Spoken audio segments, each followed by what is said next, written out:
comentará que existem. Terenque raiado das planícies. O terenque raiado das planícies é encontrado apenas nas florestas tropicais de Madagascar. O que o torna único é o padrão de cores. O terenque raiado das planícies possui pelo preto com riscas amarelas claras. Espalhadas pelo corpo encontram-se pelos mais rígidos que se assemelham a espinhos. E o ventre e o colar à volta de sua cabeça são amarelos vivos. Nas suas costas encontram-se espinhos especiais que se esfregam uns nos outros produzindo um som de estalido, que utilizam para comunicar, sendo o único mamífero capaz deste feito. Glaucos atlânticos. O glauco atlânticos é uma espécie de lesma azul no mar que tem uma cor muito interessante. Eles possuem uma cor azul brilhante no topo de seus corpos e prateado na ponta, além de um complexo mecanismo de camuflagem. Também conhecido como dragão azul, o Glaucus atlânticos é capaz de se alimentar de águas vivas porque exibem uma imunidade ao veneno daquela espécie, consumindo-a inteira e armazenando as toxinas para o seu próprio uso. O veneno é recolhido em sacos especializados localizados nas pontas de seus apêndices, fazendo com que Glaucus armazene o veneno, podendo produzir um efeito ainda mais potente e mortal do que o original. Víboras das árvores. Ateres é um gênero de víboras venenosas conhecido como víboras das árvores. Podem ser encontradas apenas na África subsaariana e muitas espécies apresentam distribuições geográficas isoladas e fragmentadas devido a estarem restringidas às florestas úmidas. São um exemplo de evolução convergente, tendo muitas semelhanças com as víboras de fossetas da Ásia e América do Sul. É conhecido o fato de as espécies de Ateres serem predadores de vários pequenos anfíbios, lagartos, roedores, aves e até mesmo de outras serpentes. Algumas espécies ou populações podem estar especializadas em alimentar-se de rãs, mas a maioria tem sido descrita como caçadores oportunistas. Tipicamente, as presas são emboscadas desde uma posição pendurada, detidas, até que sucumbem ao veneno e logo engolidas. Não se sabe muito sobre o seu veneno, exceto que é fortemente hemotóxico, provocando dor, inchaço e problemas de coagulação sanguínea. Não existe antídoto específico para o veneno de Ateres, e os usados para tratar picadas de outras espécies parecem produzir pouco efeito. Okapi. O okapi, Okapia johnstone, é um mamífero nativo do nordeste da República Democrática do Congo, na África Central. Embora o okapi tenha marcas listradas reminiscentes de zebras, é mais estreitamente relacionado com a girafa. O okapi e a girafa são os únicos membros vivos da família Giraffidae. O okapi tem cerca de 1,5 m de altura no ombro e tem um comprimento médio do corpo de cerca de 2,5 m. O seu peso varia de 200 a 350 kg. Tem um pescoço longo e orelhas grandes e flexíveis.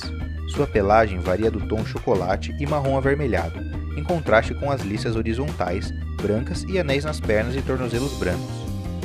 Os okapis machos têm chifres curtos e cobertos de pelos, chamados ossicones, com menos de 15 cm de comprimento. Okapis são herbívoros, alimentando de folhas e brotos de árvores, gramíneas, samambaias, frutas e fungos.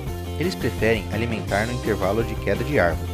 Eles são únicos na floresta de Ituri, pois são os únicos mamíferos conhecidos que se alimentam apenas de vegetação de subbosque, onde usam suas línguas de 45 cm para procurar seletivamente plantas adequadas. O diabo espinhoso. O diabo espinhoso, Moloch horridus, é a única espécie do gênero Moloch. É um pequeno réptil existente na Austrália cuja dieta consiste somente em formigas. Apesar do seu nome, o diabo espinhoso não ultrapassa os 20 cm de comprimento. As fêmeas são maiores que os machos. A sua coloração, que eles próprios controlam, tal como o camaleão, varia entre o amarelo e o castanho escuro, conforme o tipo de solo e serve-lhe de camuflagem.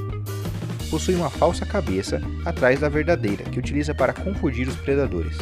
Possui também espinhos cônicos por todo o corpo, exceto na barriga, onde são substituídos por protuberâncias. Polvo dumbo. Os polvos do gênero Grimpoteutes também são conhecidos como polvos dumbo, de orelha como barbatana salientes no topo de sua cabeça como organismos. Lembram as orelhas do elefante voador de Walt Disney. Eles são criaturas bentônicas que vivem em profundidades extremas, de 3.000 a 4.000 metros, e são alguns dos mais raros da espécie Octopoda. Eles podem lavar a camada transparente de sua pele à vontade e são animais pelágicos, tal como todos os outros polvos. Eles pairam à procura de vermes, moluscos, bivalves, copépodes, pelágicos, crustáceos e outros. Eles movimentam pelo impulso dos braços, atirando água através de seu funil ou por suas orelhas parecidas com barbatanas. Eles podem usar essa técnica separadamente ou simultaneamente. Os machos e fêmeas são diferentes na sua dimensão e padrões. As fêmeas põem ovos consistentes, sem distinto acasalamento. Axolote. O axolote é uma espécie de salamandra que não se desenvolve na fase de larva, permanecendo neste estado mesmo adulto. É um exemplo de animal neotênico, pois conserva durante toda a vida brancas externas, uma característica do estado larval. Os axolotes são muito usados em laboratório devido à sua capacidade de regeneração. A espécie é intrigante. Haja vista sua regeneração expressiva, apesar de sua alta complexidade em relação aos outros seres com elevado potencial regenerativo, como esponjas, planárias e estrelas do mar. O axolote é capaz de regenerar por meio de diferenciação celular, membros inteiros que são constituídos por estruturas não comumente regeneradas, como nervos, musculaturas, ossos e vasos sanguíneos. É capaz ainda de reparar completamente metade do seu coração ou cérebro. Tais propriedades são frequentemente analisadas em laboratório. Um artigo publicado na revista científica Nature no final de 2017 mostrava que a espécie está cada vez mais próxima da extinção. Em 98, existiam 6.000 axolotes por quilômetro quadrado na região mexicana de Xochimilco. 2 anos depois, este número tinha baixado para 1.000 espécimes por quilômetro quadrado. Em 2008, 10 anos depois, os números eram ainda mais preocupantes. Havia apenas 100 axolotes por quilômetro quadrado. Em 2018, sobretudo por causa da poluição, há menos de 35 desses animais por quilômetro quadrado. O axolote é um completo paradoxo de conservação. É provavelmente o anfíbio mais espalhado pelo mundo, em laboratórios e lojas de animais, e ainda assim está quase extinto na natureza, o que traz problemas. Como existe uma baixa diversidade genética desses animais, são mais propensos a doenças. Peixe-bolha. Psicrolutes marcidos, conhecido como peixe-bolha ou peixe-gota, é uma espécie de peixe que habita as águas profundas das costas da Austrália e Tasmânia, raramente sendo visto por seres humanos.